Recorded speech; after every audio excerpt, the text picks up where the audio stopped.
Hi everybody, this is a review video for our third Beginner Swing 2 class of the fall 2014 semester. I'm Ariel. My name is McKinley. We're just going to give you a quick run through of all of the things that we taught tonight. We started out with a pulse exercise, right? We talked about how you bend your knees and time to the music, but only on beats 2 and 4, so it's half speed, basically. And we had to try that to a bunch of different songs to get the feel for it.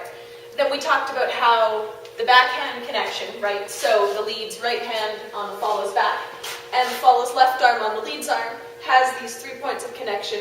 This hand, the sort of elbow region, and then the lead's hand on the follow's back. A nice open grip, not the claw, nothing small, just nice, trying to get as much coverage as possible. Maximum surface area. Yeah. And we had you try a couple of different exercises based on the fact that this connection is how the lead communicates his pulse to the follow. We started just with basic pulse, up and down, and we had you in closed position. Then we dropped this hand. Then we had the follow close their eyes. And then we added the aspect of shifting from foot to foot. Now you'll notice when you do this, what your body wants to do is step and then pulse. This is actually how you dance, so we highly support this. Then we revealed the head fake. This move, what we're doing right now, is called jockeys. This is how we always start a song. We'll get into closed position and we'll do a couple of these to get the beat and make sure that we're on the same foot before we do a rock step. So from now on, we would like you to always start songs that way. Then we talked about the other aspect of connection, which we focused on more in Beginner Swing 1, which was the sort of move that is led entirely with this backhand connection. We talked about lollies in Beginner Swing 1. I will relink that video in the description of this one so that if you want to review that, you can. We taught you a different move this time. It's called a pop turn, and it looks like this.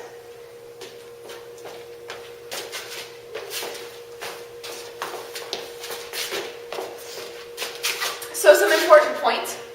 When we do this, we have to start from sort of proper close, right? So what we're going to be doing is we have our feet offset, and I'm, more or less facing McKinley. If I start with closed position out here, then we don't have any wind up to make this move work, right? And then we talked about, we'll do it from this direction so that you can see this pop, right? The reason why it's called a pop turn is because of the pop that the lead's arm does in order to cause the follows to spin. Remember we talked about leads lifting that elbow up as though you're sort of popping your follow off, and follows bringing your elbow in so that you don't clock your lead on the way by. Yeah. This move is not forced as if you're like pushing your follow forward. It's kind of uncomfortable. It's just getting that force, momentum, and then just popping your arm. I'm not actually pushing my arm forward at all. Once it's back here, I'm just popping it. I'm not giving Ariel any forward motion. Yeah. What helps with that is the lead's forward rock step. Follows, I do a regular backwards rock step. It feels like a tuck turn. Leads, you're going to rock step forward to generate all this rotation, and then pop. And rather than doing a full rock step, it's rock pop. Not rock step pop, rock pop.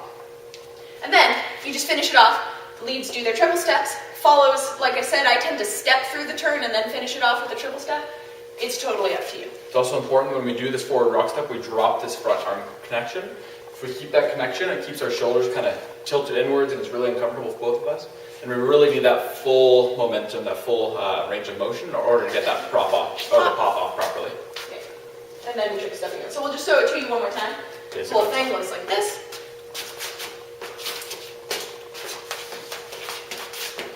And we end up at open position. So make sure, frame-wise, you keep your hands where they were so that the lead can grab them on your way by.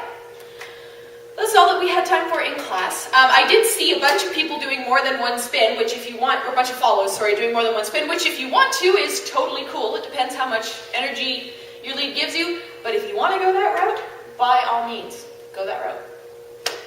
Then we moved on to the shim sham. So we have already taught you shim shams, which is this slide pattern at the beginning. We've taught you full breaks, and we've taught you pushes. You can look back through the earlier videos if you need a recap on any of that. What we taught today was tacky annies and half breaks, which interspersed with full breaks, which you already know, finish off that chunk of the shim sham. So I'm going to do it facing this way. McKinley's going to do it facing away. And we're going to start from the end of the crossovers, right? So the last crossover we don't do over, right, which would be this. We stay crossed. This happens on 6. We hold 7. And then on and 8, basically, we do a stomp off, which is a jump where one foot lands before the other. And you can do it either way. But in the case of the Shim Sham, we're always going to stomp off right, left. So it's going to go 5, 6, 7, and 8, right, left. And then we start the Tachyani's with our right foot. So 1, 2, 3, 4, 5, 6, 7, and 8. 1, 2, 3, 4, 5, 6, 7, and 8. 1, 2, 3, 4, 5, 6, 7.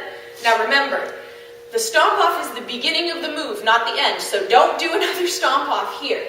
Instead, we do another full break.